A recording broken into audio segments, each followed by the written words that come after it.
Morgan, and I now have the sleeves on this orangish sweater pinned in place how I'm going to shorten them. I don't think I want to deal with a raw edge here, so I am just doing like a pleat or fold over type of method, and then I'm like, it's about this deep on the inside. I could potentially sew like a straight stitch right here from the inside, but I'm thinking I might actually do like a whip stitch around the outside here. I'm just thinking I might like that a little bit more in terms of like aesthetics. So yeah, this is like my work in progress project for the time being. I hope you have a great day.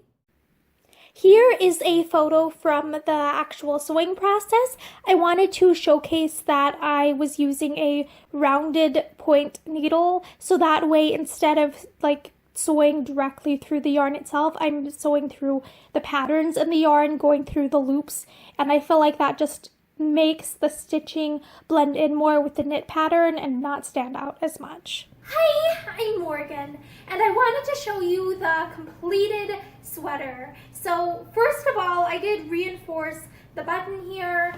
It was kind of coming out quite easily, so I just added some extra threads around the outside of the buttonhole. And then next of all, I'm going to show you here up close. This is how I ended up doing the sleeves. I did what I thought I would do when I ended up doing the whip stitching, and I feel like it blends in very, very well. I used an embroidery thread, a cotton embroidery thread, because I thought like that the multiple threads within that thread, like it matches the thickness of the yarn of the sweater quite well, so I think that worked very well. And it does kind of, you can see here when I'm putting this on that it does have that bulk there, which I guess I do have to fold under here, and it does make it a little bit poofy, which is kind of nice. And the other thing that's like, okay, this might actually be nice about that is that if I'm wearing this for warmth, then having that extra, I guess I'd say like padding there might be nice at the wrists, especially if it's like my sleeves would only go down to like a certain length, and then so having the extra warmth around the wrist might compensate for that. That might be a nice thing about this.